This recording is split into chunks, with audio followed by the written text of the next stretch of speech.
Sudah terdengar, teman-teman? Sudah.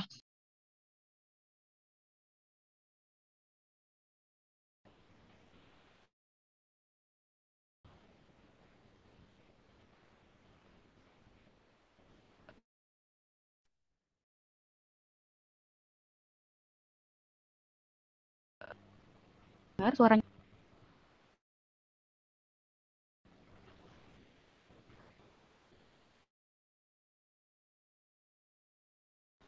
Baik. Uh, Mari kita mulai secara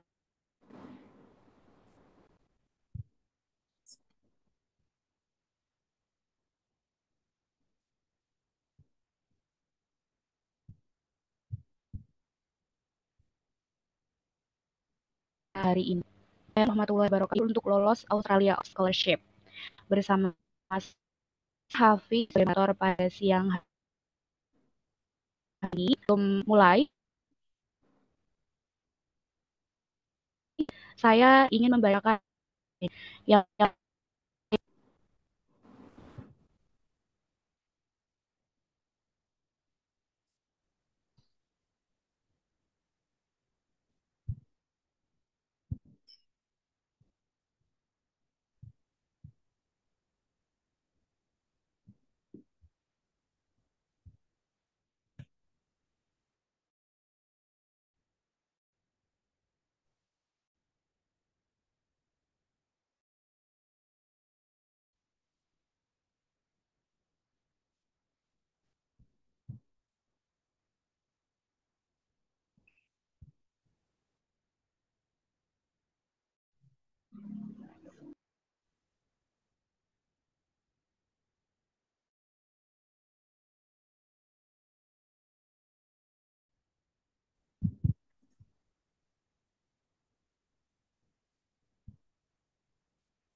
Halo teman-teman, Assalamualaikum. Am I audible? Yes, Kak. Okay. Um, so I think there is technical issue with the moderator internet connections. Sepertinya ada kendala di koneksi moderatornya. Jadi sepertinya seminar hari ini akan langsung saya buka sebagai pemateri pertama atau pembicara pertama. Mohon maaf atas ketidaknyamannya, teman-teman. Di sini juga kita sudah ada Kak Malinda. Halo Kak Malinda. Halo semua. Halo Kak Ika, salam kenal ya. Salam kenal. Oke, jadi perkenalkan nama saya Ika Suciwati, salah satu awardee dari Australia Awards Scholarship atau yang biasa dikenal dengan AAS. Saya kebetulan mendaftar di tahun 2020 COVID time. Kemudian outcome-nya itu keluar di 2021 karena tahun itu prosesnya cukup panjang, hampir setahun, dan kuotanya juga dipotong cukup banyak sekali. And finally, I departed to Australia in early 2022. 2022. Jadi setelah masa defer menunggu border dibuka. Nah, itu mungkin sedikit cerita atau background saya melamar Australia Award Scholarship dan akhirnya berangkat. Dan for your information, pada saat itu adalah aplikasi Australia Awards pertama saya setelah lulus di tahun 2019. Um, Mungkin nanti di sharing session kali ini saya juga akan berbagi beberapa tips based on my personal journey ya teman-teman. Mungkin ada yang merasa relatable, ada yang mungkin pengalamannya berbeda dengan awardee ataupun alumni yang lain, ya mohon dimaafkan. Oke. Oh ya, selain itu saya kemarin belajar di Monash University mengambil Master of TESOL atau Teaching English to Speakers of Other Languages. Barangkali di sini teman-teman ada yang dari jurusan bahasa, sastra Inggris maupun pendidikan bahasa Inggris dan sekiranya ingin melanjutkan studi S2 mungkin bisa melirik Master of TESOL atau ya selain itu Applied Linguistics, Translations dan lain-lain. Oke.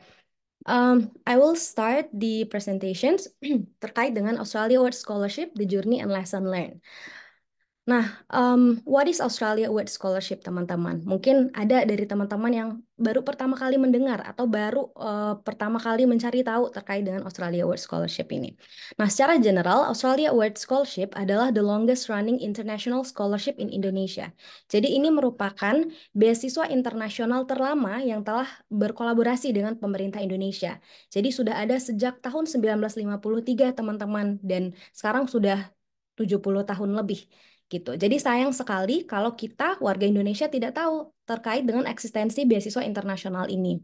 Dan namanya juga sudah berganti-ganti dari Colombo Plan, kemudian ADS, AS, dan lain sebagainya, teman-teman. Nah, di Australia Awards itu ada dua tipe awards yang ditawarkan. Yang pertama adalah short term dan yang kedua adalah long term awards. Khusus bagi kita yang ingin melamar beasiswa master maupun PhD itu termasuk ke dalam long term awards karena durasinya itu sekitar untuk master ya, master maksimal 2 tahun, kemudian untuk PhD mungkin around 4 years. Oke, tapi memang untuk master ini ada juga yang 1 tahun nanti tergantung kualifikasi dan apa namanya background teman-teman nantinya. Nah, apa sih tujuannya diadakan beasiswa Australia Awards ini? Generally, ini sebenarnya untuk contribute positively to sustainable development in their country. In their country di sini karena memang target pemerataan atau negara-negara yang berhak mendapatkan beasiswa Australia Awards ini tidak hanya Indonesia, teman-teman, tapi juga ada Kambodia, kemudian Brunei, Maldives, dan lain sebagainya. Oke, jadi tujuannya adalah untuk sustainable development dan juga people-to-people connections antara orang Indonesia dan juga Australia. Barangkali nanti kita bisa membangun kerjasama ke depannya antara Indonesia dan juga Australia di sektor kita masing-masing. Nah, for your information, beasiswa Australia Awards ini saat ini sedang buka. Biasanya itu tidak berubah nih tanggal pembukaannya. Setiap tahun selalu di tanggal 1 Februari gitu. Mungkin yang biasanya Februari merayakan Valentine atau apa, bisa juga nih dirayakan dengan mendaftar beasiswa Australia Awards. Eh, tahun ini di tahun 2024 khususnya untuk intake atau yang mulai kuliah tahun 2025 tahun depan, batas akhir pendaftarannya ada di tanggal 30 April. Jadi masih ada waktu nih teman-teman, mumpung sekarang masih pertengahan bulan Mei. Apa aja yang harus dipersiapkan nanti akan kita bahas bersama-sama. Nah, ini sisanya tinggal teman-teman lihat aja di timeline-nya. Nah, ini salah satu aspek yang harus diketahui dari Australia Awards itu sendiri, karena beasiswa ini meskipun menargetkan seluruh warga Indonesia khususnya, maksudnya orang yang bisa apply itu sebenarnya tidak ada batasan dari segi umur, kemudian latar belakang sosial dan lain sebagainya, tapi ada beberapa aspek yang harus kita ketahui. Salah satunya adalah ada yang namanya priority fields of study atau bidang studi prioritas, khususnya untuk long term awards, master maupun PhD. Nah, di sini ada tiga garis secara garis besar khususnya setelah situasi after COVID ya, post COVID.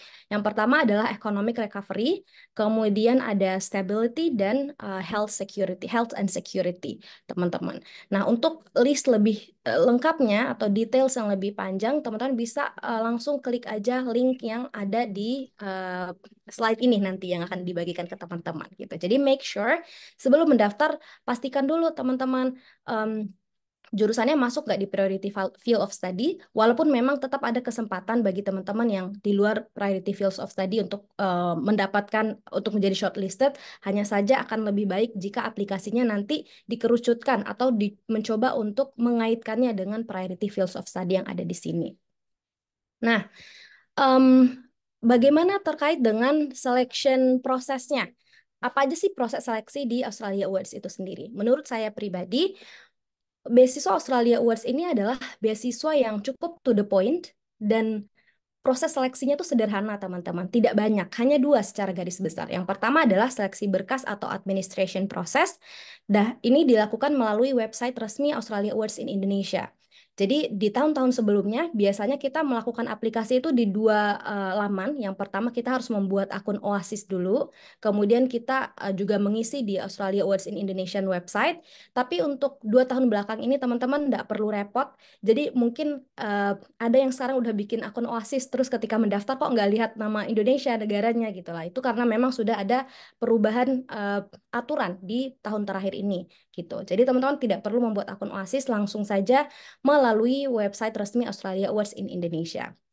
Nah, setelah dinyatakan shortlisted atau lolos nih seleksi administrasinya, akan ada proses interview dan IELTS test gitu. Nah, proses interview dan IELTS test ini bukan dua rangkaian proses yang berbeda, teman-teman, tetapi satu rangkaian. Jadi ketika teman-teman mendapatkan email email pengumuman bahwa lulus administrasi, teman-teman nanti akan langsung diberikan jadwal interviewnya kapan dan IELTS testnya itu kapan. Oke, jadi bukan berarti kalau nggak lolos interview nanti nggak boleh IELTS test atau sebaliknya. Nanti nggak lolos IELTS test nggak bisa interview, enggak. Jadi kalau udah lolos administrasi berarti fase selanjutnya adalah rangkaian proses ini, JST interview dan IELTS test. Oke.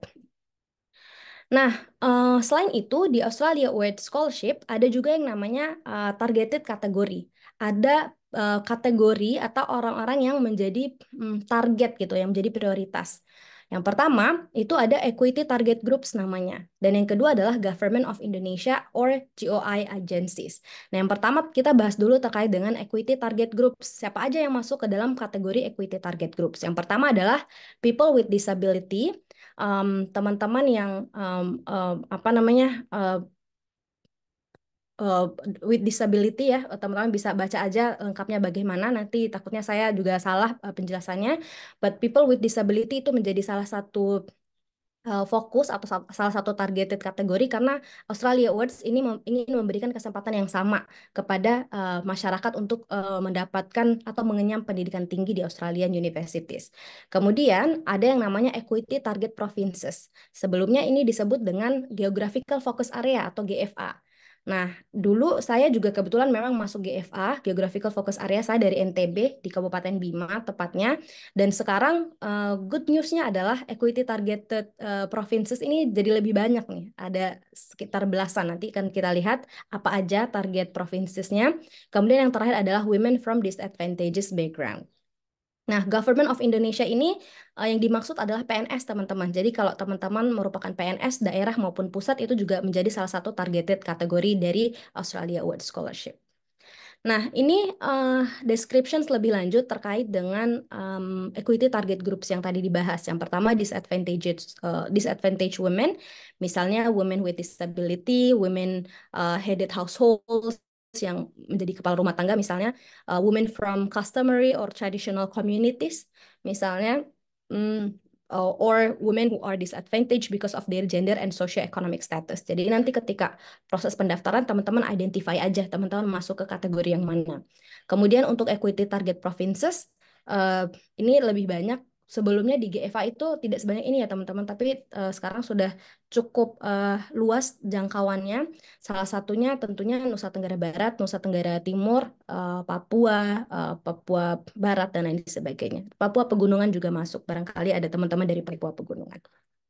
Nah, sekarang kita bahas terkait dengan dokumen apa sih yang perlu disiapkan. Sebenarnya informasi ini teman-teman sangat widely available kalau teman-teman visit websitenya Australia Awards in Indonesia atau Instagram social media coordinator dari Australia Awards in Indonesia. Ini informasi sudah ada semua, tapi barangkali mungkin ada yang masih belum tahu. Jadi saya jelaskan sedikit demi sedikit saja. Untuk lengkapnya nanti teman-teman bisa cek aja di websitenya. Nah, untuk persyaratan dokumen sangat basic, standar sama seperti beasiswa-beasiswa lainnya.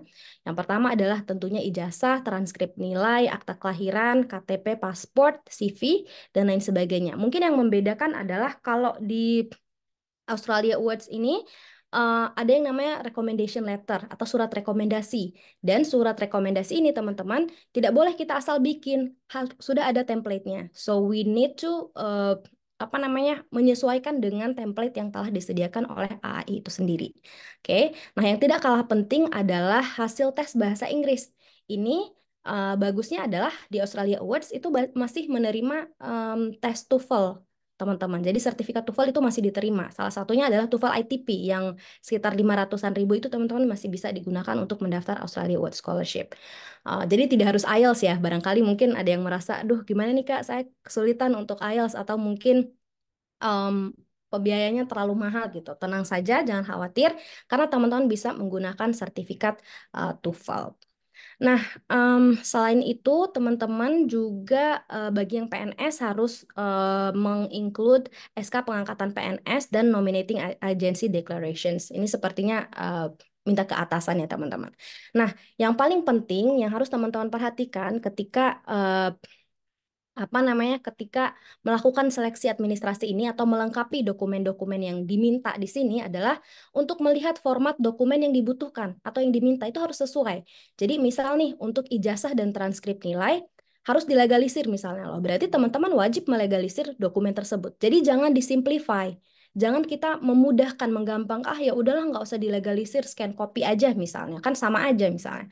Itu nggak bisa. Jadi kalau misalnya sudah tidak sesuai dengan format dokumen, otomatis teman-teman sangat kecil kemungkinan untuk lolos menjadi shortlisted ke fase selanjutnya atau tahap seleksi selanjutnya. Nah, dan tidak semua berkas juga wajib dalam bahasa Inggris ya teman-teman. Mungkin ada yang bingung apakah berkasnya harus ditranslate di yang tersumpah, misalnya lembaga tersumpah, itu enggak. Jadi teman-teman bisa cek ya di sini wajib dalam bahasa Inggris atau enggak. Kalau wajib apa aja, kemudian rata-rata sih ini enggak ada sama sekali yang harus tersumpah gitu loh dokumennya. Oke. Nah, ini mungkin juga yang harus saya remind lagi beberapa perbedaan pada seleksi beasiswa Australia Awards tahun ini dan tahun-tahun sebelumnya. Yang pertama, terkait dengan surat rekomendasi akademik. Pada periode pendaftaran sebelumnya, hanya wajib untuk pelamar PhD and Master by Research, teman-teman. Jadi dulu ketika mendaftar itu, saya kan memilih Master by Coursework.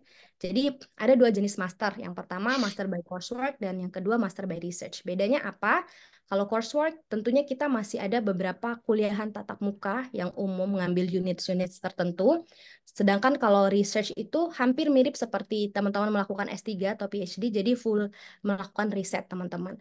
Nah, barangkali bukan kelas tatap muka, kelas besar seperti pada umumnya kalau di Master by Research, tapi lebih ke konsultasi dengan supervisornya dan lain sebagainya aja. Nah, itu untuk mengambil Master by Research, teman-teman wajib memiliki supervisor terlebih dahulu dan tentunya harus ada research plan. Oke. Nah, surat rekomendasi akademiknya hanya bagi PhD and Master by Research. Kalau teman-teman ngambil S2 biasa by coursework tidak perlu. Oke. Kemudian surat rekomendasi lainnya itu tidak wajib, tapi pelamar master by coursework wajib menyediakan satu surat rekomendasi. Jadi satu aja. Kalau yang by research dan PhD itu dua.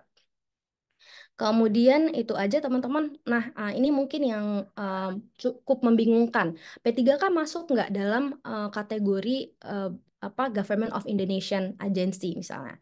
PNS dan P3K termasuk dalam kategori target pemerintah atau government.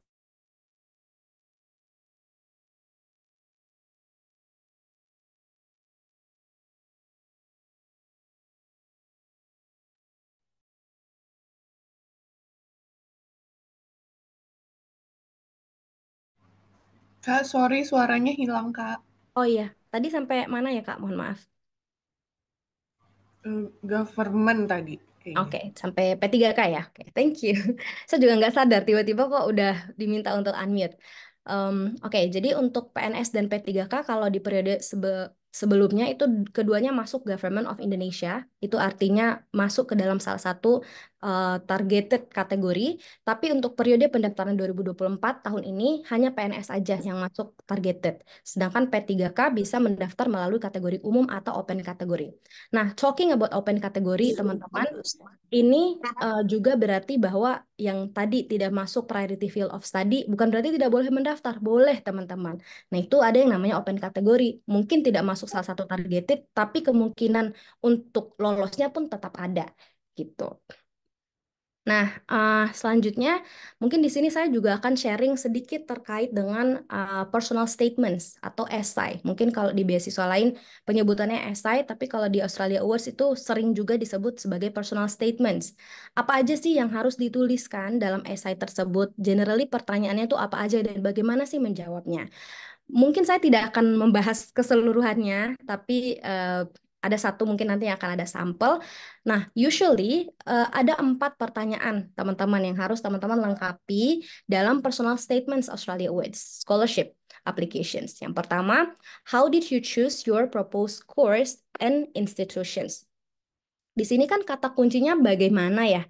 Jadi jangan sampai kita why, bukan how. Nah, di sini kan kata kuncinya why. Jangan sampai kita hanya menjawab what-nya aja. Kayak kita menjawab, oke, saya pengen ngambil jurusan ini di kampus ini. Tapi why? Why-nya itu yang harus dijawab. Nah, bagaimana caranya menjawab why ini? Kalau dari saya pribadi, personally, my suggestion is untuk melihat relevansi dari 3 aspek. Aspek pertama adalah pengalaman kerja teman-teman sebelumnya, pengalaman kerja, organisasi, apapun itu yang relevan, kemudian pekerjaan saat ini atau posisi saat ini, dan selanjutnya apa yang ingin dilakukan ke depannya gitu. Jadi untuk menjawab why ini, teman-teman minimal harus bisa menjawab relevansi dari 3 aspek ini. Oke, apa yang pernah dilakukan sebelumnya, apa yang dilakukan sekarang, dan apa yang ingin dilakukan ke depannya gitu loh. Kenapa akhirnya kita memilih propose course and institution tersebut. Nah, dalam memilih course dan institutions tersebut juga, meskipun benar, kita boleh melihat dari segi rank kampusnya, oh ini masuk group of 8 nih di Australia, kampus ini ranking 1 atau kampus ini ranking 2 misalnya. Tapi sebenarnya yang paling penting adalah untuk yaitu balik lagi melihat relevansi dari units yang ditawarkan. Nanti akan belajar mata kuliah apa aja sih? Kenapa sih mata kuliah tersebut penting untuk karir teman-teman ke depannya atau untuk posisi teman-teman saat ini gitu. Jadi yang paling penting, yang strong justification-nya adalah dengan melihat aspek relevansi tersebut. Oke. Nah, selanjutnya yang kedua, how have you contributed to solving a challenge and to implementing change or reform? Ini terkait dengan kontribusi yang pernah teman-teman lakukan sebelumnya. Nah, dijelaskan how-nya, bagaimana itu dijelaskan. Nah, untuk pertanyaan ini, saya menyarankan teman-teman untuk menggunakan rumus STAR. Mungkin ada yang pernah mendengar rumus STAR ini. Situation, task, actions, kemudian results. Yang pertama dijelaskan dulu status quo-nya bagaimana, situationsnya tuh bagaimana gitu, apa sih problems-nya. Kemudian task-nya tadi apa yang harus dilakukan, PR-nya apa aja, actions yang perlu dilakukan atau yang sudah dilakukan itu apa, dan finally results-nya apa. Nah, untuk tipe pertanyaan ini, kalau dari saya pribadi ya, pengalaman saya mendaftar dulu tahun 2020 adalah dengan melihat juga relevansi dari kontribusi tersebut dengan proposed course and institution yang diambil. Khususnya proposed course. Jadi saya kan ingin mengambil jurusan Master of TESOL dulu. Kemudian kontribusi yang saya jelaskan adalah mendirikan komunitas debat bahasa Inggris di daerah saya gitu. Nah, itu kan masih relevan dengan jurusan yang saya ambil. Nah, satu hal lagi yang perlu diingat, untuk contributions ini tidak harus contributions sosial ya, teman-teman. Bisa juga mungkin teman-teman ingin menjelaskan kontribusi pada pekerjaannya gitu, yang sekiranya dapat menjelaskan roles teman-teman sebagai leaders atau eh, ya, yang menunjukkan skills-skills atau personality yang dicari lah oleh AAS. Apa aja yang dicari nanti kan kita bahas mudah-mudahan kalau ada waktu. Nah, selanjutnya adalah how will the proposed study contribute to your career? Ya, dijelaskan kenapa dan bagaimana jurusan tersebut uh, dapat berkontribusi terhadap karir teman-teman nanti. Sebenarnya pertanyaan ini kan basic ya, cuman they want to make us think gitu. They want to see the rationale. Jadi jangan sampai justifikasi kita untuk belajar ke Australia atau mendaftar Australia Awards ini simply because I want to live abroad, because I want to traveling around Australia, because Australia is a very beautiful continent dan lain sebagainya.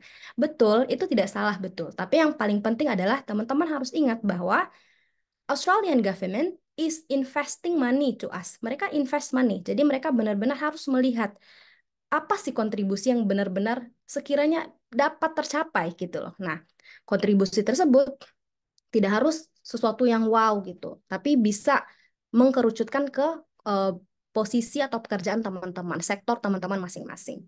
Dan yang terakhir adalah biasanya ada pertanyaan three practical contributions and three practical constraints, kontribusi dan hambatannya. Ini mereka juga pengen melihat seberapa apa ya informasi kita terkait dengan possible constraints yang mungkin akan terjadi nanti. Jadi jangan sampai kita membayangkan rainbows aja nih terkait dengan seolah-olah semuanya akan bisa tercapai, tapi mereka juga pengen melihat apakah kita rational enough to think bahwa akan ada loh possible constraints-nya.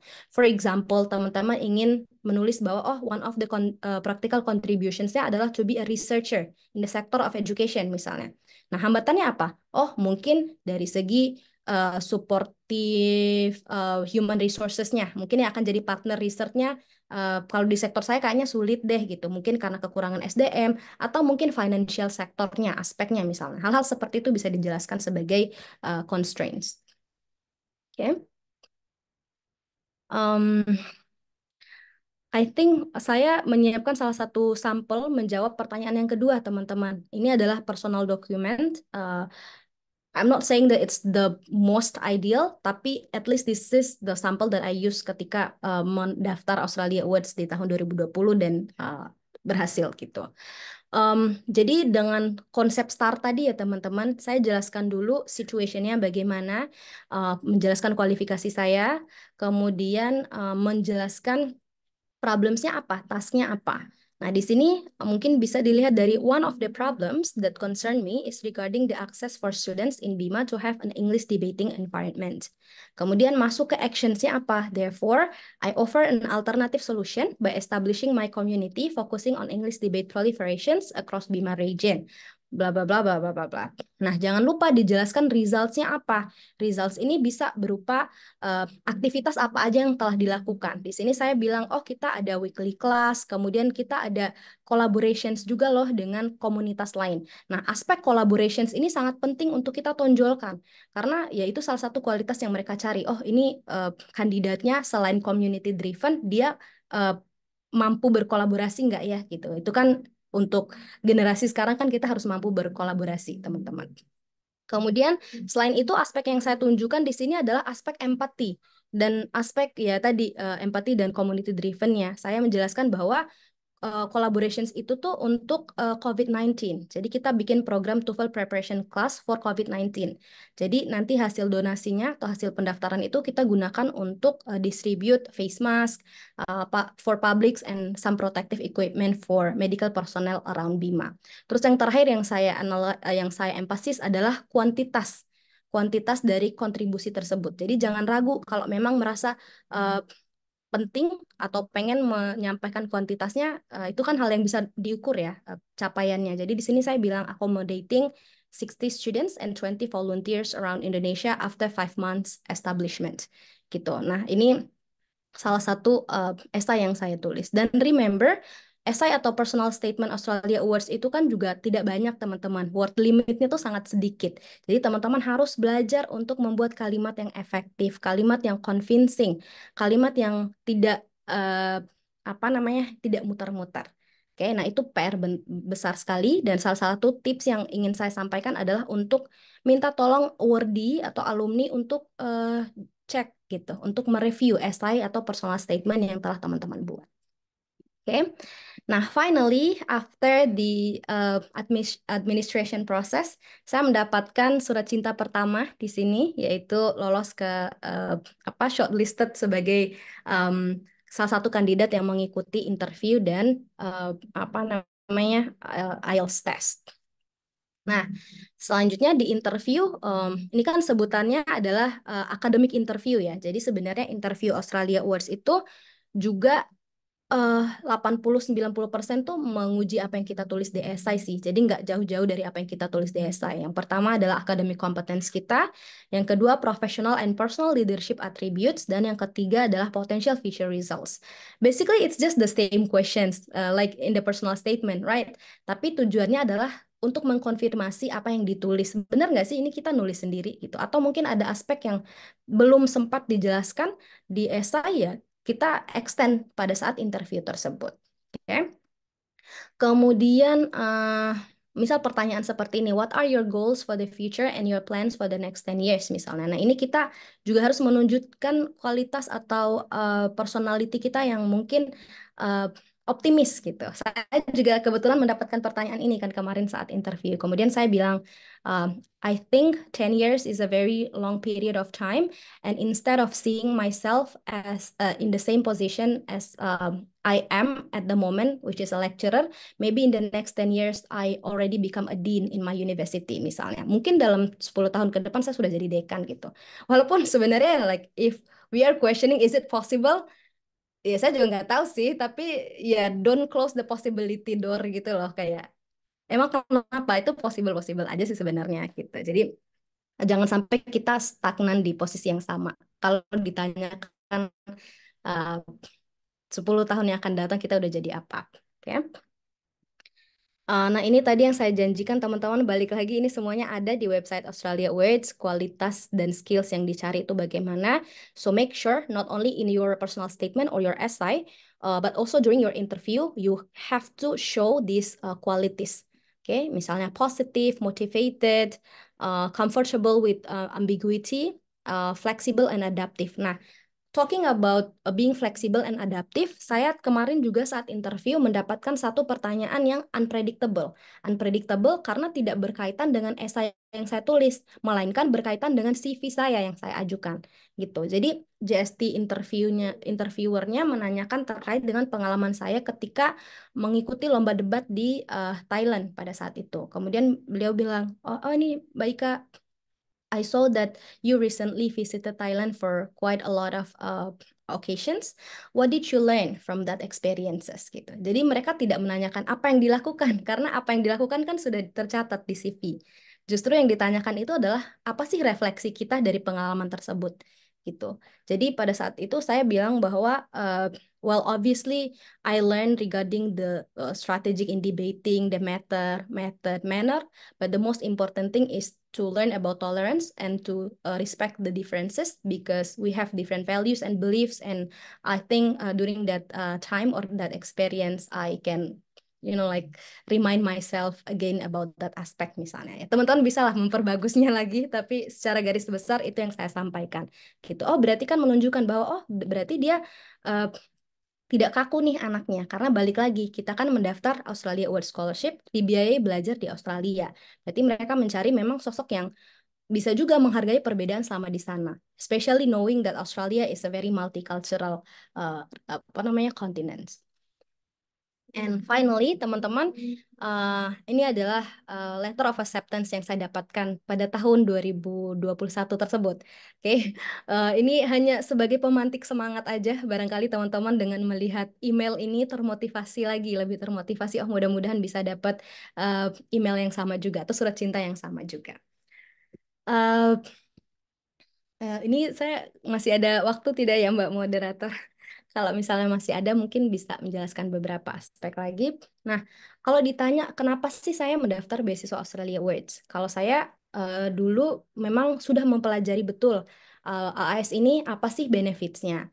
Kemudian pada saat itu saya mempelajari bahwa ada banyak sekali loh manfaatnya ketika kita mendapat beasiswa Australia Awards ini. Yang pertama adalah yang paling penting nih, English Academic Preparations atau EAP di Indonesia dan juga uang sakunya. EAP ini apa? Mungkin teman-teman pernah mendengar PB ya kalau di LPDP, persiapan keberangkatan. Nah, EAP ini tuh juga salah satu bagian dari persiapan keberangkatan Australia Awards. Oke, yang di mm, yang menjadi salah satu program di pre-departure training. Tapi fokusnya adalah di academic preparations-nya. Kita diajarkan terkait dengan IELTS lagi, kemudian essay writing, bahkan menulis reference kita diajarkan lagi nih di English Academic Preparation ini. Dan menurut saya tidak banyak beasiswa yang concern terhadap hal-hal seperti ini karena uh, dan believe me or not, ini sangat berpengaruh teman-teman. Cukup banyak teman-teman awardee yang mengalami kesulitan ketika pertama kali di sana, di Australia, secara akademik gitu loh. Mereka harus navigate perbedaan sistem pendidikannya, kemudian mungkin tidak terbiasa menulis esai dan sebagainya. Dan luckily, Australia Awards awardee itu rata-rata yang berangkat itu pasti yang sudah siap teman-teman, karena sudah dibekali selama EAP ini. Kemudian jangan takut terkait dengan apa namanya visa, medical check up dan lain-lain itu juga sudah ditanggung. Domestic travel untuk PDT ini kan di Bali atau di Jakarta ya. Kalau saya dulu online, jadi sedihnya tahun saya itu semuanya online. PDT online, IAP yang Introductory Academic Program itu juga online. um, Face-to-face consultations with Australian University representatives. Ini juga penting, barangkali ada yang mungkin pilihan institutions atau coursesnya masih tentatif nih, masih kurang yakin. Nanti kalau teman-teman sudah fix menjadi awardee, akan difasilitasi dengan kesempatan berkonsultasi langsung dengan perwakilan dari kampus-kampus tersebut gitu. Jadi untuk memantapkan hati lah istilahnya.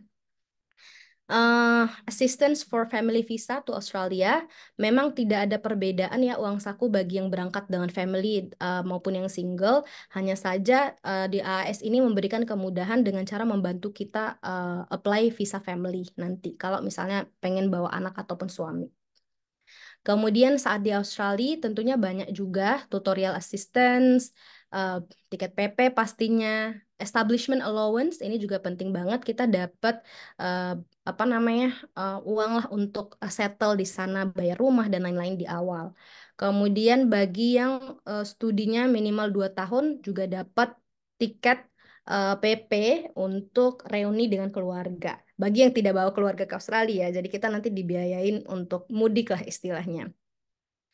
Apa ya? Tentunya bagi teman-teman ingin melakukan research juga dibiayai, khususnya yang Master by Research and PhD. Dan yang terakhir nih, teman-teman, sebagai alumni tentunya, kadang kan kita mikir, oh benefitsnya tuh selama kuliah aja. Tapi ternyata kalau di Australia Awards itu, benefitsnya tuh bahkan setelah kita menjadi alumni. Jadi baru-baru ini teman-teman tahun lalu sekitar bulan November, kami alumni yang baru pulang itu diundang untuk networking events di Le Méridien Hotel Jakarta. Nah, selama program tersebut, tentunya ini bukan program hahihi dan saya sangat mengapresiasi bagaimana atentif bagaimana atensi dari Australia Awards in Indonesia ini kepada kami sebagai alumni. Karena selama sesi tersebut kami dibekali dengan beberapa kelas. Salah satunya bagi job seeker yang mungkin baru lulus terus belum memiliki pekerjaan. Itu juga ada sesinya sendiri. Dikasih tahu tips and tricksnya, lowongannya, dan lain sebagainya. Kemudian ada juga sesi bagi uh, apa namanya lecturers yang akademik lah dari sektor akademik, lecturers and researchers misalnya. Dan ada lagi sesi yang satu, jadi ada semacam small group discussions dan ada tutornya gitu. Jadi benar-benar saya merasa bahwa oh ketika pulang itu saya tidak merasa sendiri. Ternyata masih bisa reunian dengan teman-teman di sana dan justru dikasih kelas-kelas gratis lagi. Dan tentunya semuanya sudah dibiayai teman-teman, tiket PP, hotel, semuanya lah, bahkan per diemnya atau uang sakunya. Nah, ini yang terakhir teman-teman. This is my personal suggestions atau tips bagi I'm not the only one, tapi saya salah satu one shotter Australia Awards awardee. Well, this is not the standard. Ada teman-teman yang mungkin daftar 2-3 kali baru dapat, itu juga nggak apa-apa. Bukan berarti teman-teman kalah hebatnya, sama aja teman-teman. Tapi memang journey-nya berbeda-beda. Karena kalau dari saya pribadi, ini yang bisa saya bagikan. Yang pertama, sebelum melakukan applications, itu research dulu. Visit AS official websites. Itu saya dulu di hari pertama pembukaan tuh excited banget, pulang ke kos langsung saya buka, bikin Oasis dan lain-lain. Dan hampir setiap hari saya selalu membuka. Jangan buru-buru untuk submit deh, tapi juga jangan terlalu kelamaan nanti submitnya, takutnya error kan servernya. Kemudian, prepare your English language proficiency beforehand and build your own sale value. Jadi kita harus paham, kita harus tahu scholarship quality kita tuh apa gitu. Kemudian, make sure your proposed study is in line with the priority fields of study, atau at least coba cari kontribusi yang menyerempet lah ke priority field of study tersebut. Double check all your documents, including your essays, curriculum vitae, and recommendation letters. Dan yang terakhir adalah make sure to demonstrate the Australia Awards demanded criteria or skills during your interview with the JST team. Tadi yang ada di tabel. Dan sisanya, ya sisanya sih saya percaya bahwa memang ada luck factor, tapi luck itu nggak bisa terjadi dengan sendirinya, tapi dibarengi dengan usaha dan kerja keras. And I believe the reason why I got the Australia Award Scholarship meskipun di aplikasi pertama, yaitu karena result of years of investment yang saya lakukan selama kuliah, aktif mengikuti kegiatan organisasi dan lain sebagainya. Bukan berarti yang tidak aktif organisasi juga tidak berkesempatan, mungkin nanti Kak Malinda yang bisa explain more about that based on her perspective. And yeah, I think that's all from me. Long story short, I passed the selection and I survived. And now I come back to my community and contribute back based on what I have written down on my essay. Thank you very much once again. Wassalamualaikum warahmatullahi wabarakatuh.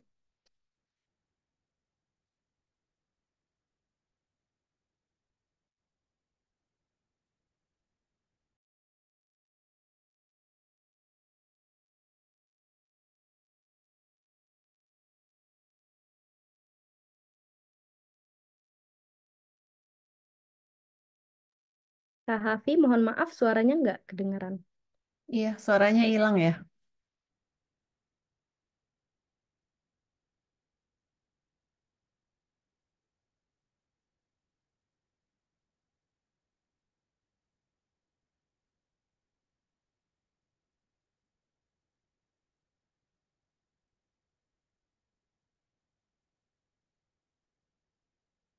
Masih belum ada Kak Hafi suaranya.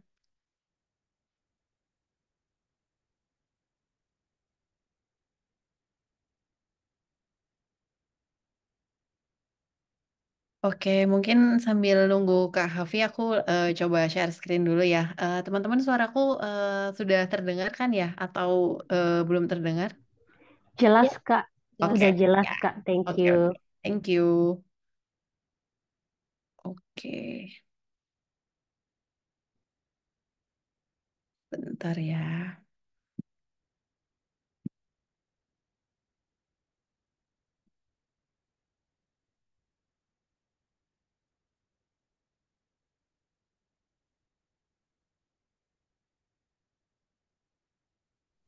Oke, screen-nya juga sudah terlihat ya. Yap, sudah Kak. Oke, sip. Ya, pertama-tama thank you banget dari Study First ya udah invite aku nih ajak kemarin buat sharing-sharing hari ini gitu. Jujur seneng banget karena sedikit nostalgia juga tahun lalu di waktu yang sama aku tuh lagi berproses gitu menyiapkan diri untuk daftar AAS. Jadi senang banget hari ini bisa ketemu sama semua teman-teman di sini untuk sharing-sharing aja gitu ya proses daftar terutama part untuk esai dan juga interviewnya seperti apa yang aku jalanin tahun lalu gitu. Thank you banget juga senang dengar presentasinya Kak Ika tadi benar-benar jelas gitu ya tentang AAS gitu. Jadi kita udah dapat bayangan semua nih teman-teman di sini tentang AAS. Jadi aku bisa langsung share pengalaman aja gitu. Nah, mungkin sedikit perkenalan dari aku gitu ya. Aku Malinda Budi Wiranti. Teman-teman bisa panggil aku Malinda atau Linda atau Malin atau sesuka teman-teman aja. Jadi aku lahir tahun 90, udah nggak muda lagi gitu ya. Mungkin teman-teman di sini jauh lebih banyak yang jauh lebih muda dari aku. Aku lahirnya tahun 90. Terus aku kuliah di Surabaya, Universitas Unair, Universitas Airlangga Surabaya, jurusan HI, kuliah tahun 2009 sampai 2013. Dan kebetulan saat kuliah waktu itu di tahun 2012, aku bisa berpartisipasi di program Exchange SEAP sebagai perwakilan Indonesia gitu. Mungkin tadi kayaknya ada salah satu alumni SEAP juga join di sesi ini. Senang banget juga ketemu alumni SEAP di sini. Kemudian di 2013 setelah lulus kuliah, aku langsung bekerja masuk ke dunia profesional sampai sekarang gitu. Sebenarnya untuk apply beasiswa sendiri itu sudah aku coba gitu ya teman-teman dari tahun 2017. Waktu itu sudah berniat nih untuk mendaftar berbagai macam beasiswa, nggak cuman AAS aja, ada LPDP juga. Tapi mungkin belum rezekinya ya di tahun 2017 itu aku gagal semua aplikasi yang aku submit gitu. LOE udah dapet, tapi untuk beasiswa-beasiswanya yang aku apply satu pun belum berhasil di tahun 2017 gitu. Akhirnya memutuskan untuk oke, kembali menjalani kehidupan, bekerja, terus menikah dan punya anak. Di 2019 aku nikah, 2020 aku punya anak. Kemudian di 2021 aku join di tempat kerja aku sekarang. Aku sekarang di GovTech Edu, itu tim teknologi Kemendikbudristek. Jadi kita support semua kebijakan Kemendikbudristek khususnya yang memerlukan dukungan teknologi gitu. Itu aku join di 2021 sampai sekarang. Dan di tahun 2023 akhirnya memutuskan nih, oke, sepertinya tahun ini tahun saya harus apply sekolah lagi karena merasa mungkin ilmu yang sudah dipunya itu sudah nggak up to date gitu ya. Karena kuliahnya udah cukup lama nih 10 tahun yang lalu gitu. Jadi perlu belajar lagi, makanya aku memutuskan di 2023 untuk apply AAS seperti itu. Nah, sebelumnya mungkin harusnya aku berangkat di Januari 2024 ini gitu ya, tahun ini, tapi aku defer karena ada tanggung jawab pekerjaan yang harus diselesaikan. Jadi aku insya Allah akan berangkat di akhir Mei atau bulan Juni gitu, akan intake di semester berikutnya kayak gitu teman-teman. Jadi memang AS ini cukup fleksibel juga ya, sesuai dengan kebutuhan applicants-nya. Nah, mungkin sedikit background kenapa sih aku memilih Australia gitu ya untuk tujuan studi gitu. Yang pertama, karena sekarang prioritasku sendiri adalah keluarga gitu ya, karena aku udah punya anak. Kemudian rencananya juga selama masa studi akan membawa keluarga juga ke Australia. Jadi aku sangat mempertimbangkan Australia gitu. Nah, karena sebenarnya sempat mempertimbangkan untuk di UK juga, tapi kebetulan di 2023 kan ada regulasi baru gitu ya, efektif 2024 untuk mahasiswa S2 atau master itu eh, tidak bisa membawa keluarga untuk ke UK gitu. Nah, kemudian banyak juga universitas-universitas yang rankingnya sangat bagus gitu ya di Australia dan banyak sekali universitas-universitas di Australia itu yang menawarkan subjek-subjek yang berkaitan dengan Indonesia gitu. Jadi aku berpikir, oh ini akan sangat relate dengan apa yang nanti bisa dipergunakan ketika kembali ke Indonesia gitu. Nah, untuk Australia Award Scholarship sendiri, aku udah mengeksplor sejak 2017 gitu ya. Cuman waktu itu kurang beruntung dan mungkin kurang well prepared gitu. Dan di 2017 lalu itu informasinya belum sebanyak sekarang nih teman-teman gitu. Jadi beruntung banget nih teman-teman yang akan apply di tahun-tahun sekarang karena informasi itu udah sangat banyak gitu ya. Seperti salah satunya study first ini juga gitu. Aku tahun lalu sangat terbantu selama persiapan di support banget sama study first gitu karena aku juga explore kira-kira aku bisa gimana ya persiapannya karena aku harus bekerja terus aku harus taking care anakku juga gitu jadi harus bagi waktunya benar-benar apa namanya benar-benar harus efisien gitu makanya terus aku uh, di uh, uh, study support untuk proses aplikasinya ini dan alhamdulillah apa namanya berhasil gitu ya untuk mendapat tahun 2023 lalu. Gitu. Nah, aku langsung masuk ke esai gitu ya teman-teman, tadi udah dijelaskan juga sama Kak Ika apa dan salah satu paling menantang gitu ya karena ini di awal ya, gitu. Mungkin aku buat esai nih teman-teman, yang pertama kali harus kita tanya kan pada diri kita adalah why. Karena aku mau apply ke beasiswa ini. Sebenarnya nggak cuma AAS ya, tapi beasiswa apapun. Apa sih yang membuat kita harus apply gitu? Karena dengan kita bisa menjawab why ini, sebenarnya ini akan sangat berguna bukan cuma ketika kita menulis esai, tapi juga nanti pada saat interview gitu. Semuanya bisa kita tarik ke why-nya tadi. Kenapa kita harus belajar lagi, harus mendapatkan beasiswa ini gitu. Kemudian yang kedua, kita harus lebih fokus pada pertanyaan gitu. Nah, Maaf, beruntungnya, Kak. Screen-nya ya, terpotong. Screen-nya terpotong. Yang ditampilkan oh, masih bagian gambar kanguru aja. oke, oke, sebentar, sebentar. Sorry, sorry. Sudahkah? Di saya belum, Kak. Masih yang Belum, gambar Kak. kanguru. Iya, belum. Oke, Kak. coba Masih aku stop share terpotong, dulu Kak. ya. Coba aku share screen ulang.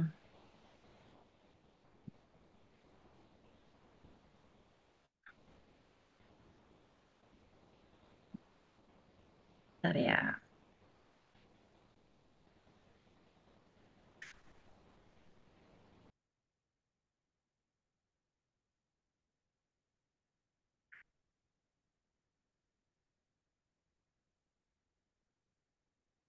Nah, ini apakah udah terlihat, teman-teman? Kak, Udah ya? Ya, sudah, Kak. Sudah. Oke, aku lanjut lagi ya. Nah, tadi sampai find your why udah. Jadi yang pertama memang kita tuh harus tanyakan pada diri kita sendiri. Sebenarnya kenapa sih kita harus apply beasiswa ini gitu? Apa sih yang membuat kita harus berangkat atau harus belajar lagi? Itu sangat penting gitu ya teman-teman untuk mengawali rangkaian proses ini gitu.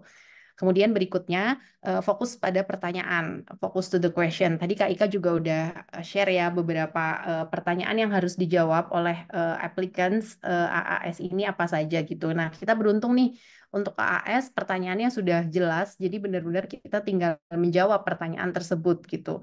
Nah, karena karakternya juga terbatas, maka kita jawabnya memang harus efisien nih dalam rangkai apa paragraf-paragrafnya seperti itu. Jadi pertanyaannya seputar mengapa mendaftar AS, kemudian kontribusi apa yang akan diberikan seperti itu. Nah, kemudian selain itu teman-teman juga perlu nih mencari apa sih isu yang mau diselesaikan gitu ya atau dipecahkan tentunya.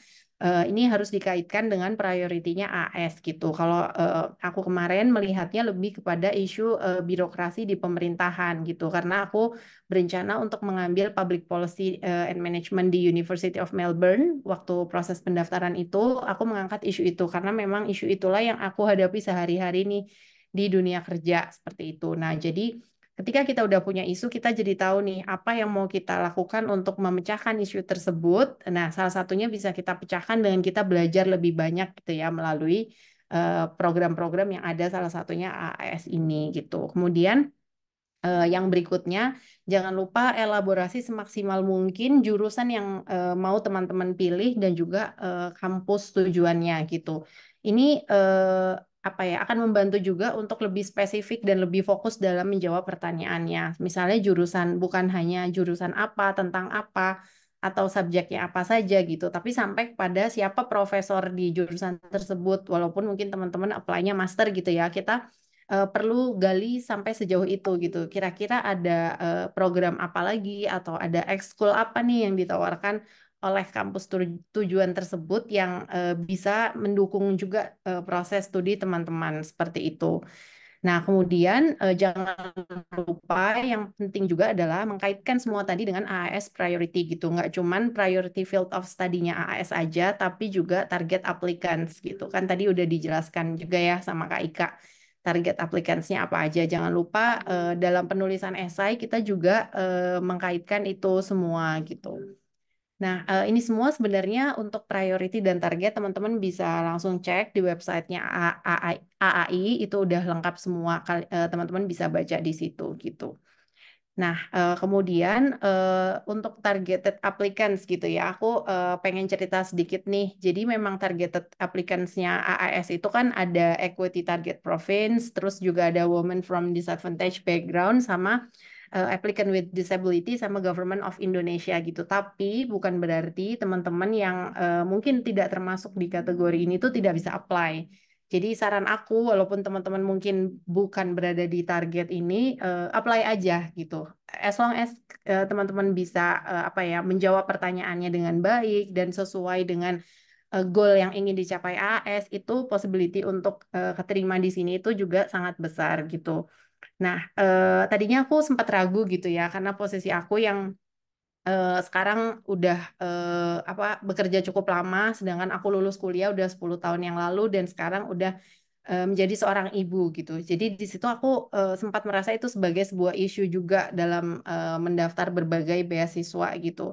Sebenarnya bisa apa sih, bisa kontribusi apa gitu kan. Nah, tapi ternyata di AAS perempuan itu menjadi salah satu poin plus gitu. Apalagi kalau perempuan ini aktif, berkontribusi, kemudian kepada community atau di organisasi atau di tempat bekerja, itu akan menjadi nilai plus juga nih untuk pendaftar AAS gitu, perempuan. Jadi teman-teman bisa mungkin highlight nih posisi teman-teman sebagai perempuan gitu ya, kalau perempuan. Kemudian juga isu-isu yang masuk di field of priority itu juga sangat menjadi nilai plus dari AAS. Seperti environment itu salah satu yang kemarin banyak nih di batch aku, itu banyak yang fieldnya adalah di environment seperti itu. Jadi benar-benar research sebanyak mungkin sebenarnya seperti apa sih AAS itu maunya applicants-nya. Nah, di situ teman-teman bisa memposisikan diri gitu ya, mencocokkan background teman-teman dengan target AAS tersebut seperti itu.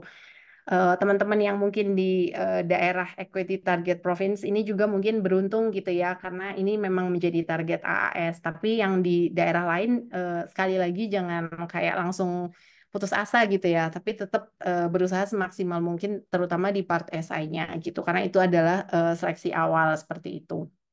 Nah, kemudian priority fields of study ini ada health security, stability, sama economic recovery. Kemarin aku mengambil priority field study yang kedua, ini yang stability, karena jurusan yang aku pilih kan memang public policy and management gitu ya, dan itu memang ada di sub priority fields of study yang stability ini teman-teman gitu. Jadi ini juga salah satu hal pertama yang mungkin bisa teman-teman lakukan untuk research sebanyak mungkin soal priority fields of study ini. Semuanya ada di websitenya AI gitu. Jangan lupa untuk mengkaitkan semua jawaban teman-teman yang di essay itu dengan salah satu dari priority fields of study ini, kayak gitu. Nah, lanjut lagi ya, untuk menulis esainya sendiri, teman-teman menurut aku pribadi gitu ya, berdasarkan pengalaman dan berdasarkan ngobrol dengan beberapa award di AAS yang lain, kita diharapkan menjawabnya itu straightforward gitu. Jadi ditanyanya apa, misalnya ditanyanya A, ya udah jawabnya yang berkaitan dengan A gitu. Jadi misalnya ditanya kenapa memilih jurusan tersebut, teman-teman langsung spesifik menyebutkan jurusan yang teman-teman pilih beserta alasannya gitu. Alasannya mungkin yang deep ya, yang dalam gitu. Misalnya ada profesor yang teman-teman inspired by profesor tersebut gitu, atau ada uh, uh, kegiatan di kampus teman-teman aku ikuti gitu kan, dukung studi. Kalau kemarin aku mengambil satu pesawat di City of Melbourne, dan dia juga aktif founder dari the University of Melbourne. Jadi benar-benar kita deep gitu ya alasannya, bukan hanya sebatas karena oh ya aku pengen di Melbourne karena itu rankingnya oke gitu, atau aku suka kota Melbourne. Mungkin teman-teman nggak perlu menyampaikan itu di SI, lebih elaborasi aja di alasan spesifiknya kenapa memilih kampus dan tujuan tersebut gitu. Tapi jangan lupa juga add personal touch gitu ya, supaya apa ya, tanya itu lebih menjiwai gitu ya, bahwa oh ini menggambarkan diri teman-teman. Jangan lupa add personal touch juga, misalnya di bagian isu apa yang teman-teman hadapi atau yang kemungkinan akan dihadapi itu bisa dikira-kira saat ini teman sedang sih itu yang itu bisa teman-teman nanti udah punya caranya nih solusinya nih menghadapi isu itu walaupun nanti berangkat seperti itu. Nah, salah satu tips lagi juga gitu ya dari aku mungkin ini personal ya, preference masing-masing. Tapi karena ketika kita membaca esai punya orang lain gitu ya, kemungkinan besar kita akan langsung ada framework nih di otak kita. Oh, ternyata esainya seperti itu gitu. Jadi kalau aku lebih prefer, oke, kita mulai nulis aja dulu sesuai karena sudah ada pertanyaannya juga, kita tulis jawabannya. Nanti baru kita bisa minta feedback dan review dari peers gitu ya. Nah, tahun lalu aku sangat terbantu juga nih dengan programnya Study First gitu karena aku kita belajar gitu ya cara menjawab pertanyaan dan setelah kita menulis semua jawaban atau menulis esainya kita bisa di review juga gitu. Kalau aku personally prefer untuk melakukan cara tersebut gitu. Nah, juga menurut aku tantangan kita dan justru tantangan yang hadapi sebenarnya itu bisa jadi poin plus nih kalau teman-teman bisa mengemasnya dengan oke gitu ya. Jadi misalnya isu yang aku hadapi ya karena sekarang responsibility aku bertambah gitu ya. Selain di dunia kerja ada responsibility sebagai ibu juga. Nah, itu aku jadikan poin gitu bahwa sekarang kondisi saya seperti ini, saya perlu membagi lebih banyak waktu. Kemudian dengan saya nanti apa namanya apply AAS gitu dan berangkat dengan beasiswa AAS, ini pasti akan memberikan banyak nilai plus juga untuk saya selain knowledge gitu ya, experience tentu saja gitu dan beberapa hal sebagai backup udah aku jelaskan juga nih di esainya gitu kalau nanti aku bawa anak tuh seperti apa kayak gitu. Jadi memang justru kelemahan kita tuh bisa menjadi poin plus kita seperti itu. Nah, kemudian jangan lupa untuk feedback dan review gitu ya. Walaupun kita sendiri mungkin sudah melihatnya berkali-kali, melihat esai kita berkali-kali, seringkali ternyata setelah di feedback sama orang lain itu ada aja gitu ya mungkin yang hal-hal yang lewat nih gitu atau nggak berhasil kita review sendiri gitu. Nah, dan juga pasti akan ada insight-insight juga nih dari orang lain kalau misalnya esai kita tuh di feedback dan juga di review orang lain seperti itu. Nah, aku lanjut dulu ya. Ini ke interview sekarang. Jadi setelah esai oke, kemudian lolos. Alhamdulillah banget. Waktu itu juga happy banget karena merasa oh ternyata aku bisa nih walaupun aku udah lama nggak nulis bahasa Inggris, aku udah lama nggak nulis esai, sehari-hari dalam pekerjaan aku juga nggak menggunakan bahasa Inggris. Ternyata dengan kita menulis dulu, kemudian dibantu review oleh teman-teman, itu juga menjadi sesuatu yang sangat membantu gitu. Nah, selanjutnya kita akan diundang untuk interview. Kebetulan kemarin aku udah ada IELTS dan nilai IELTS-nya udah mencukupi, jadi nggak perlu IELTS lagi nih kalau untuk AS seperti itu. Jadi pada saat interview itu nanti interviewernya akan ada 3 orang. Satu dari dosen atau akademisi di Indonesia, kemudian yang satu lagi dari akademisi Australia, ini biasanya profesor dari Australia. Dan kemudian yang ketiga ini ada profesional sesuai dengan bidang yang kita pilih gitu. Jadi misalnya kita pilih bidang yang health gitu ya, pasti yang interviewernya nanti akan ada praktisi di bidang health seperti itu. Nah, untuk interview tipsnya sendiri sedikit dari aku. Yang pertama mungkin be confident gitu ya karena yang teman-teman tulis di apa yang teman-teman ceritakan di esai dan menjawab pertanyaan di esai itu sudah oke menurut panitia gitu ya menurut komitinya AAS gitu jadi udah nggak perlu lagi kalau teman-teman insecure aku oke nggak ya backgroundnya itu udah nggak perlu lagi karena udah lolos sampai dengan interview gitu kemudian jangan lupa teman-teman juga prepare-nya adalah membaca kembali esai yang sudah ditulis karena ini jedanya cukup lama ya sekitar 1-2 bulan gitu dari teman-teman submit esai sampai dengan interview. Jadi kemungkinan ada yang lupa atau mungkin udah ada yang berubah dari esai yang terakhir teman-teman tulis, atau ternyata teman-teman ada hal-hal baru nih yang ternyata belum ditulis sebelumnya. Itu benar-benar kita review lagi esai yang sebelumnya udah kita tulis seperti itu. Nah, 90% interview AAS itu akan menggali esai. Makanya penting sekali untuk kita benar-benar menguasai apa yang kita tulis. Kalau kita memang menuliskan esai itu sendiri, yakin sih pasti teman-teman bisa gitu ya menjawab semua pertanyaannya. Nah, 10% sisanya ini seputar pengalaman kerja, pengalaman organisasi, dan pengalaman saat teman-teman S1 atau pengalaman saat teman-teman program exchange gitu ya. Pokoknya berkaitan dengan seputar pengalaman sebelum apply ini gitu. Nah, aku sendiri mendapat pertanyaan yang cukup nggak diduga gitu ya, karena ternyata dari interviewer itu sudah membaca profil kita dan mereka tahu kalau aku sudah pernah daftar AAS di 2017. Nah, kemudian pertanyaan yang ditanyakan sama dengan yang tadi Kak Ika share gitu ya. Apa yang kamu pelajari gitu ya?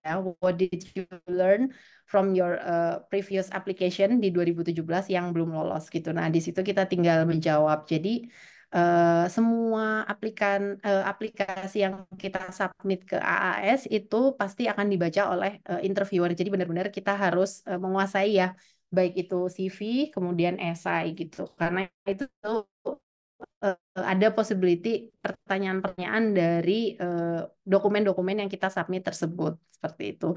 Nah, terus untuk persiapan wawancara, kemarin aku mempersiapkan list of questions gitu ya. Kira-kira pertanyaan yang muncul akan ada apa aja sih? Ini bisa didapat dari alumni AAS yang sebelumnya mungkin sudah lolos gitu ya. Plus kita siapkan juga pertanyaan-pertanyaan basic yang sudah pasti akan ditanyakan seperti kayak mengapa memilih university tersebut atau jurusan tersebut gitu. Kita list aja sebanyak mungkin plus ditulis jawabannya. Kalau aku seperti itu dan aku baca itu mungkin hampir tiap hari ya menuju interview. Jadi supaya udah di luar kepala aja gitu ketika ada pertanyaan-pertanyaan itu muncul. Dan kemudian dilanjutkan dengan mock-up interview. Nah, mock-up interview ini menurut aku juga salah satu yang sangat membantu pada saat persiapan tahap interview gitu ya. Karena kita latihan berbeda kan ya pasti ketika kita menulis dengan kita kayak praktek langsung gitu untuk interview. Nah, pada saat itu aku meminta bantuan beberapa teman untuk mock-up interview ini. Ada AAS, ada juga yang alumni LPDP, ada yang alumni beasiswa lain, dan aku mock-up interview juga di Study First. Jadi memang aku sebanyak mungkin melakukan mock-up interview ini. Karena selain berlatih, sebenarnya kita juga bisa mendapatkan insight-insight baru nih dari teman-teman kita yang membantu mock-up interview. Entah itu pertanyaan yang mungkin sebelumnya nggak kita duga gitu ya, atau mungkin juga ada feedback nih atas jawaban kita, mungkin ada jawaban yang kurang, itu semuanya aku dapat dari mock-up interview. Jadi nanti jangan lupa ya teman-teman, kalau misalnya teman-teman ada yang lolos sampai interview, jangan lupa disiapin list of questions dan juga mock-up interviewnya gitu. Nah, kemudian satu lagi selain list of questions, menurut aku kita juga perlu membuat notes gitu ya, notes hal-hal penting apa sih yang pengen teman-teman sampaikan sebenarnya ketika interview gitu ya. Bukan cuman jawaban esai, tapi mungkin ada hal yang pengen teman-teman tonjolkan gitu. Misalnya teman-teman dari daerah equity target, atau teman-teman dari Government of Indonesia, atau teman-teman disability, atau teman-teman adalah disadvantaged woman gitu. Nah, poin-poin yang pengen di-highlight itu mungkin bisa dicatat. Karena mungkin kalau misalnya kita nggak mencatat, ada hal-hal yang kita lupa kita sampaikan pada saat interview seperti itu. Jadi kita catat dulu, kita praktis gitu ya. Nah, terus bisa juga gitu untuk menjadi semacam pengingat gitu buat para interviewer. Oh, ini anak yang kemarin yang itu ya gitu. Nah, itu menurut aku lumayan berguna gitu ya, important information yang pengen teman-teman sampaikan. Dan di akhir interview itu interviewer akan selalu bertanya apakah ada pertanyaan. Nah, di situ menurut aku teman-teman bisa memberikan pertanyaan yang akan membuat para interviewer itu ingat dengan teman-teman, atau teman-teman menyampaikan nih important informations-nya ini gitu. Nah, terus yang terakhir ini teman-teman bisa explore lebih banyak lagi ya, benar-benar gali lebih jauh tentang university. Karena pengalaman aku kemarin interview interview AAS ini, profesor yang dari Australia benar-benar menggali pengetahuan kita tentang universitas tujuan kita gitu. Jadi benar-benar jangan jawab cuman karena rankingnya yang bagus gitu. Itu teman-teman akan dikejar terus oleh interviewernya yang terutama profesor yang dari Australia. Nah, mungkin seperti itu dan dari semua proses yang sudah aku jalani selama 1 tahun kemarin, sebenarnya ada beberapa hal gitu ya yang mungkin bisa jadi pelajaran buat kita semua. Yang pertama, kegagalan adalah saat Anda kan untuk berhenti mencoba. Jika Anda tetap mencoba, itu sebenarnya adalah proses keberhasilan yang tertunda. Ini sebenarnya benar-benar apa yang aku alami ya teman-teman. 2017 aku belum berhasil, tapi aku nggak stop di situ. Jadi aku coba lagi di 2023 dengan kondisi yang sudah jauh berbeda dan ternyata alhamdulillah berhasil gitu. Jadi mungkin teman-teman di sini ada yang baru pertama kali coba gitu ya, itu oke banget, semoga langsung dapet. Tapi kalaupun nanti misalnya belum dapat saat ini atau belum dapat beasiswa ini, teman-teman jangan putus asa gitu. Nah, kemudian yang kedua, sebenarnya pada mendaftar beasiswa, kita tuh butuh skill project management gitu ya, karena kita harus ada timeline-nya nih, kapan harus mulai belajar IELTS, kapan kita menulis esai, kapan kita latihan interview, kapan kita mempersiapkan pendaftaran university, misalnya teman-teman apply beasiswa lain gitu ya. Nah, itu benar-benar harus ada project management skill gitu. Kalau bisa jangan terlalu mepet dengan deadline. Kalau aku sendiri, aku submit H-2 pendaftaran ditutup. Itu jangan ditiru ya teman-teman. Mungkin teman-teman bisa agak lebih early daripada itu. Kemudian you'll never know if you never try. Jadi teman-teman sekarang jangan terlalu insecure. Aduh, sepertinya bahasa Inggris aku kurang. Aduh, sepertinya aku cocok untuk apply AS. Nggak apa-apa. Menurut aku teman-teman daftar aja dulu gitu ya. Kita berusaha semaksimal mungkin.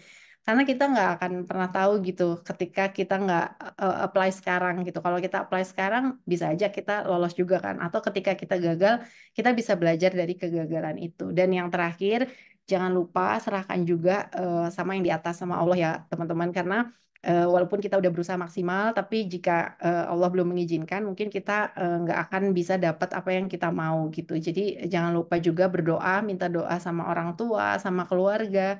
Itu menurut aku juga sesuatu yang sangat penting untuk dilakukan sama teman-teman ketika kita mendaftar beasiswa gitu ya.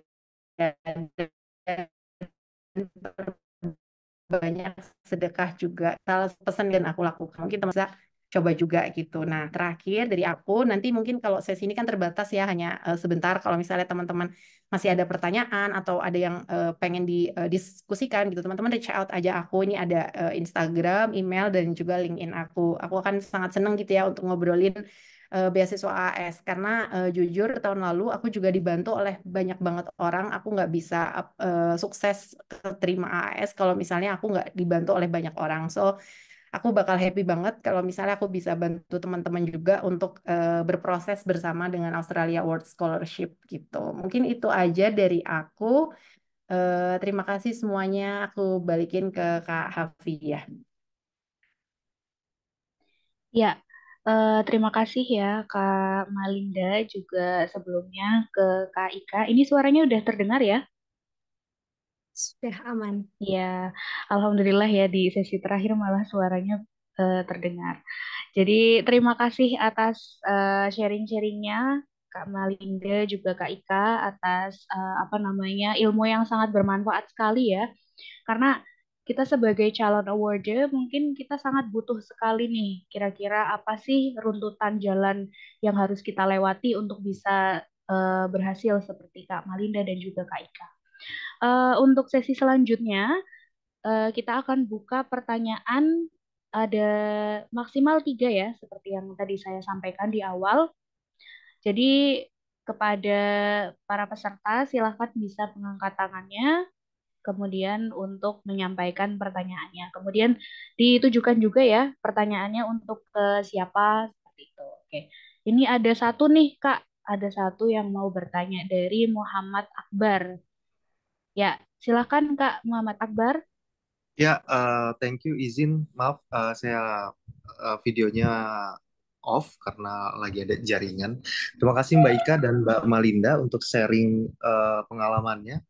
Saya izin bertanya, ini saya juga bingung sih karena kedua-duanya kan pengalamannya sama. Jadi saya ini pertanyaannya ke umum aja sih. Pertanyaanku, kan saya lagi kerja di kabupaten tempat lain. Kabupaten ini eh, provinsi lain. Nah, sedangkan saya KTP-nya provinsi yang termasuk di ETG, Equity Target Province. Nah, maksudku untuk yang penerapan kita buat esai itu kan ada dampak atau impact itu kenapa kita ngambil scholarship itu. Kebetulan saya mau ngambil master nanti.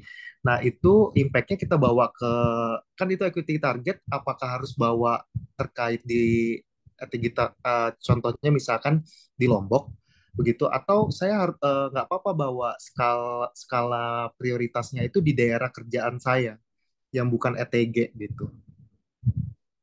Gitu, terima kasih. Ya, terima kasih Kak Akbar atas pertanyaannya yang cukup bagus. Silakan bisa dijawab mungkin dari Kak Ika dulu atau Kak Malinda dulu. Oke, mungkin saya bisa membantu menjawab terlebih dahulu. Pertanyaan dari Kak Akbar tadi sangat sophisticated ya. Mungkin ini salah satu common problems juga bagi teman-teman yang memang harus merantau gitu, tidak berkontribusi tidak bekerja di Lombok bukan berarti tidak berkontribusi di Lombok lah sebenarnya. Cuman kalau berdasarkan dilema yang tadi disampaikan sih, em, sebenarnya mana yang lebih baik kan dari kacamata JST interviewer atau asesor kan saya nggak tahu ya mana yang lebih baik. Cuman kalau saya bisa menyarankan, kalau bisa tetap menyerempet ke ETG-nya tadi, Equity Target Groups-nya, which is di Lombok gitu. Karena rata-rata memang teman-teman itu berusaha membahas isu di Lombok gitu. Atau misalnya bisa dikombin dua-duanya antara pekerjaannya dengan di Lombok. Misalnya tadi kata kuncinya adalah collaborating misalnya. Apa sih yang bisa dikolaborasikan antara pekerjaan Kak Akbar meskipun bukan di Lombok dengan instansi yang ada di daerah gitu loh yang semisalnya relevan.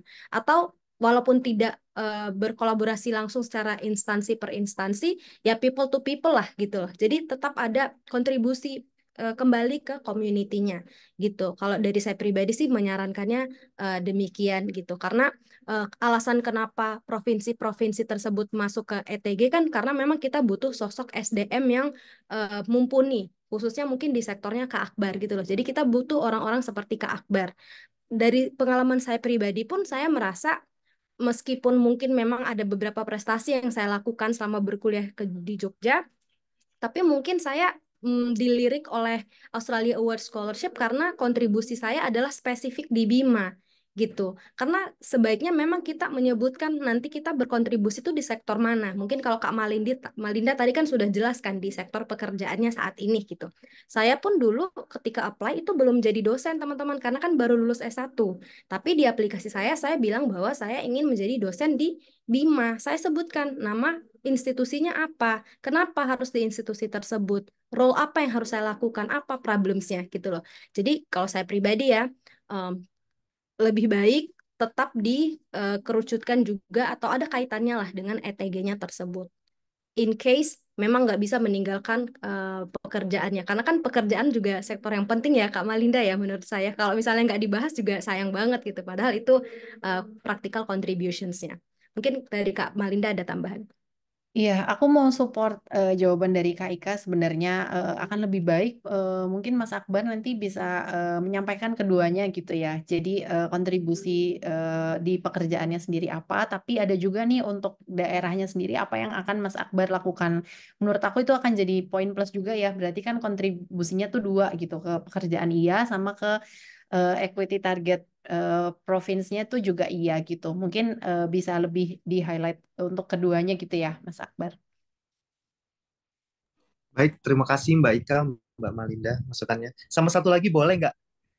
Saya mau tanya terkait kan itu ada field-nya itu kita ngisi dua universitas, boleh universitasnya sama atau jurusannya, sorry sorry, universitasnya beda, jurusannya sama, tapi boleh nggak sih kita pilihnya satu aja gitu? Atau memang dua-duanya wajib diisi?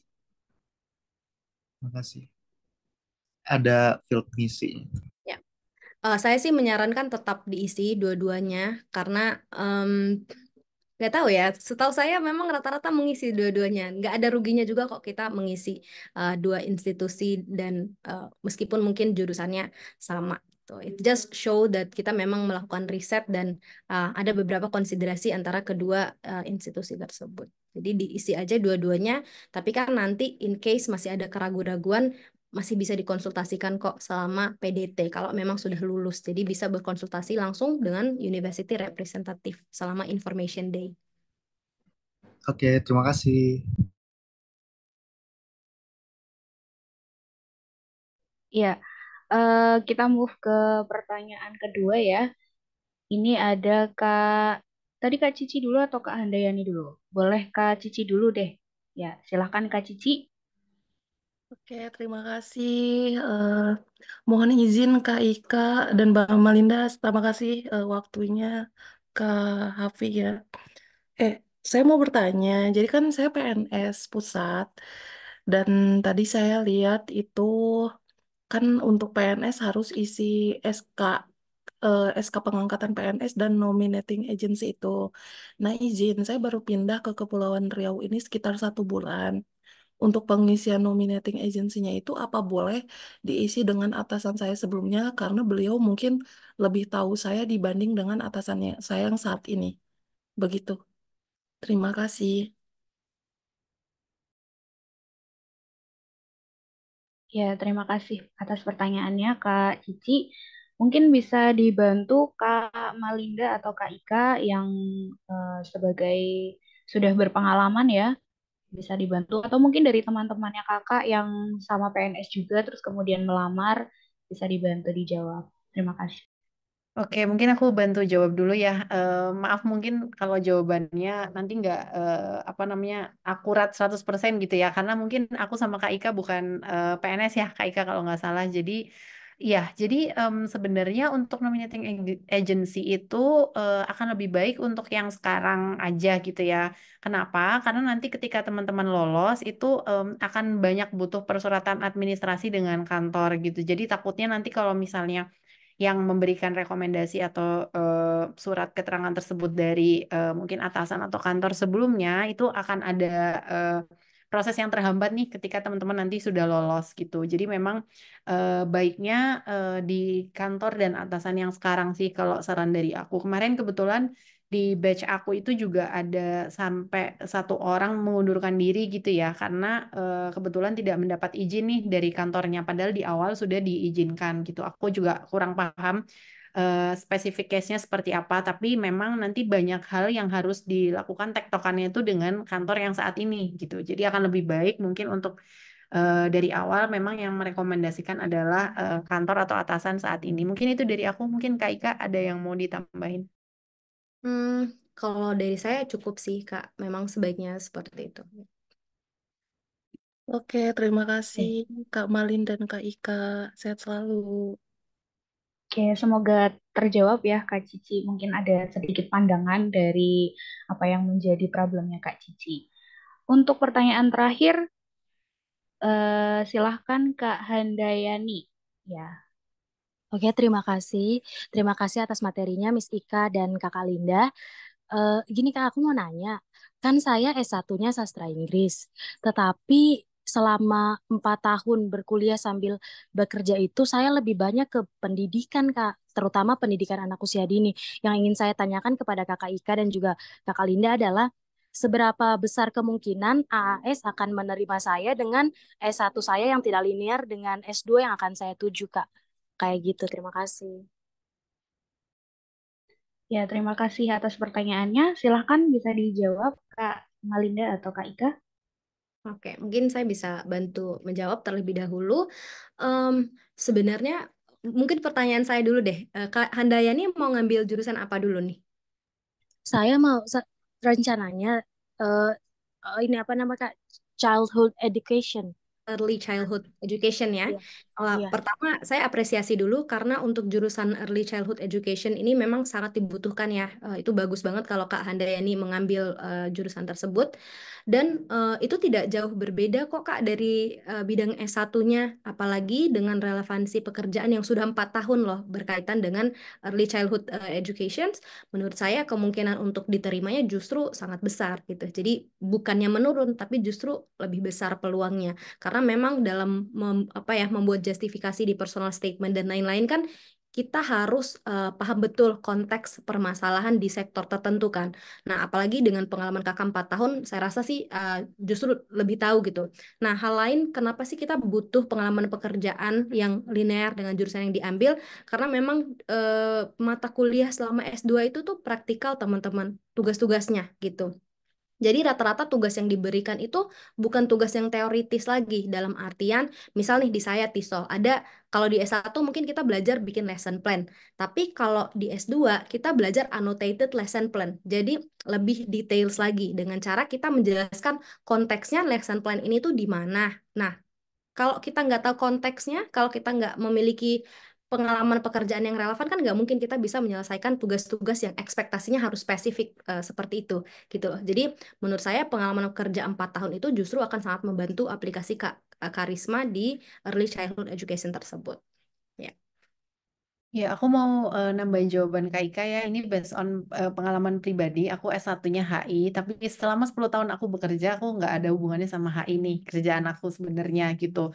Dan memang yang aku highlight justru kemarin ketika membuat esai dan interview itu bukan part kuliah HI-nya, tapi pekerjaan yang memang sudah dijalani gitu ya. Karena berarti kita benar-benar mengetahui nih kondisinya gitu. Jadi Kak Handayani jangan berpikiran bahwa itu akan menjadi pengurang poin gitu ya karena jurusannya nggak linear tapi sebenarnya fokus di pengalaman 4 tahun di dunia pendidikan itu dan jurusan yang akan diambil gitu. Early childhood education di Australia juga bagus banget jurusannya yang setahu aku gitu ya, jadi itu juga akan jadi nilai plus sih gitu, apalagi aku baca di kolom chat juga gitu ya dan berdampak untuk Papua. Fix sih ke Anda ya, ini harus apply. Makasih banyak Kak dukungan dan insight-nya. Thank you. Oh Sip, iya, thank you. maaf saya potong sedikit sebelum balik ke Kak Hafida ya. Saya kebetulan memang ada kenalan dari Papua juga mengambil jurusan Early Childhood Education. Jadi kalau misalnya nanti Kak Handayani butuh koneksi buat nanya-nanya, bisa nanti menghubungi saya aja.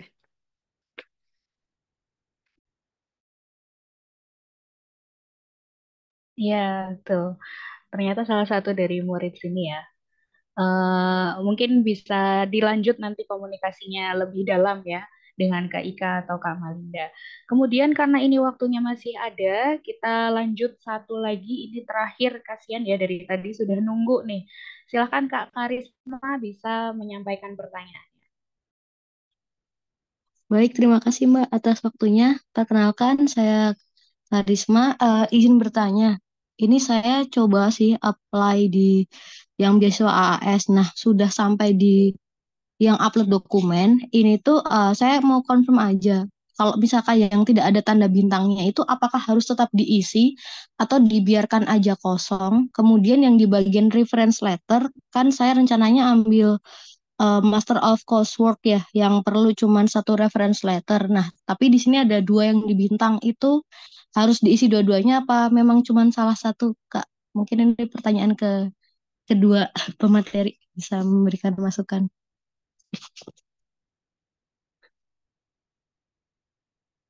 Ya, silakan Kak Ika atau Kak Malinda bisa dibantu dijawab pertanyaannya Kak Karisma.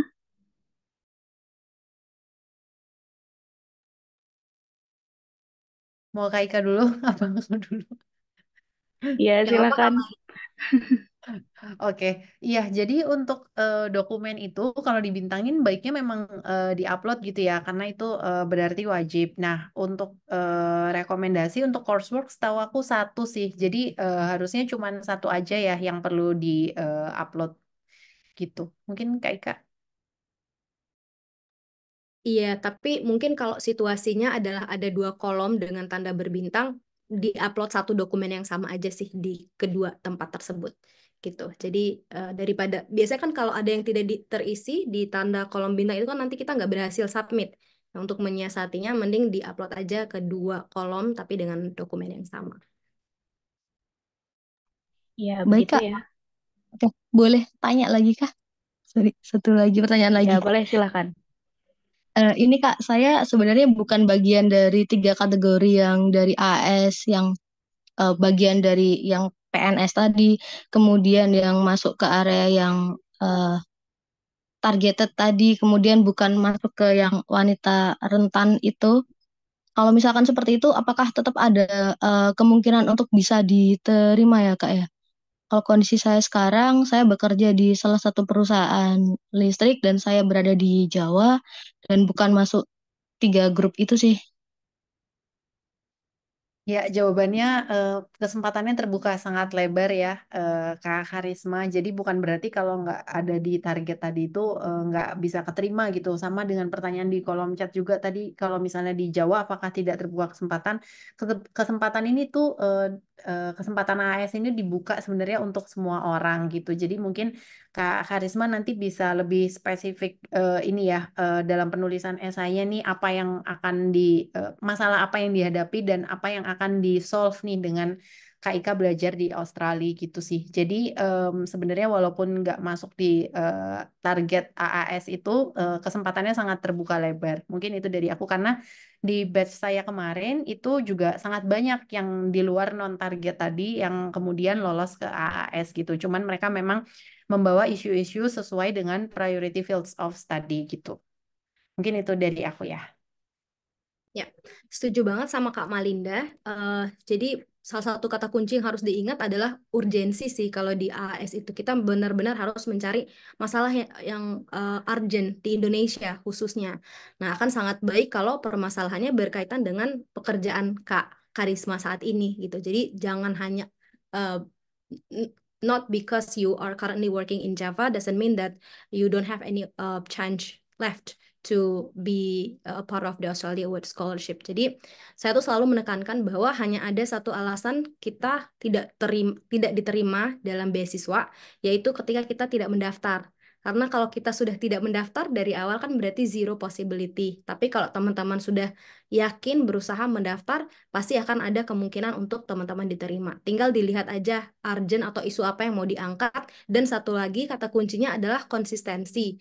Jadi jangan terlalu banyak membawa isu-isu juga di personal statementnya, harus fokus gitu loh. Kenapa isu tersebut tuh yang paling urgent dan kenapa dengan kakak belajar di Australia nanti bisa turut membantu menyelesaikan problem yang tadi di-explain. Jadi jangan terlalu banyak fokus juga sih gitu. Siap, baik Kak. Terima kasih Kak saran dan masukannya. Berarti cukup bawa satu isu aja, tapi di breakdown sampai detail begitu ya Kak ya.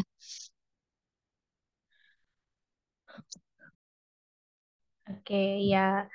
Sip, terima kasih Kak Karisma. Semoga pertanyaan-pertanyaan tadi bisa menjadi motivasi, juga bisa menjawab rasa penasaran teman-teman semua yang ada di sini, ya, menambah ilmu baru juga.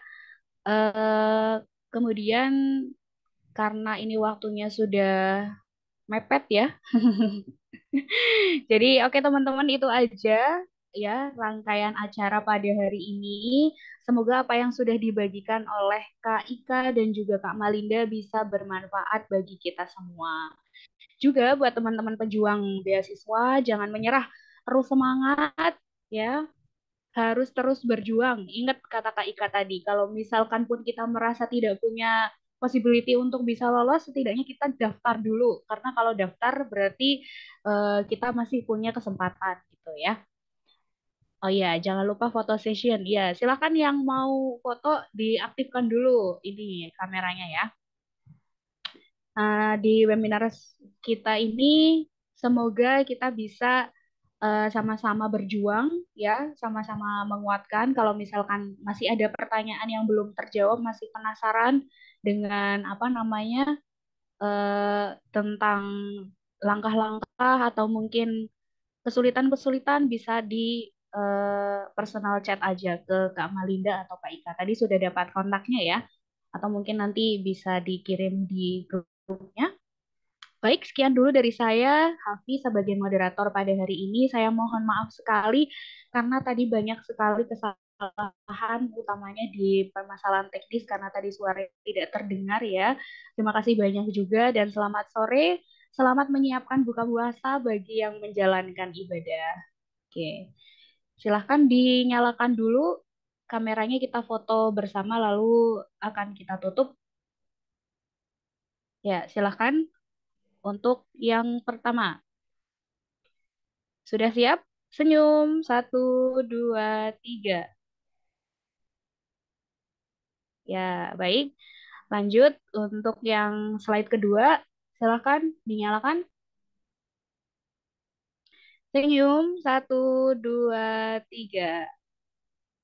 Ya, baik. Terima kasih atas kesempatannya semua teman-teman yang sudah mau hadir dan juga sudah meluangkan waktunya pada hari ini. Terima kasih juga kepada dua speaker kita, kepada Kak Malinda dan juga Kak Ika. Semoga apa yang sudah disampaikan pada hari ini bisa bermanfaat bagi teman-teman semuanya. Dan semoga kita semua yang ada di sini bisa mengikuti jejak kakak untuk bisa diterima menjadi salah satu Australian Award Scholarship. Baik, terima kasih atas kesempatannya. Wassalamualaikum warahmatullahi wabarakatuh. Waalaikumsalam warahmatullahi Thank you wabarakatuh. semua. Good luck ya. Sore. Terima kasih teman-teman, all the best. Terima kasih Kak, terima kasih semuanya. Thank you.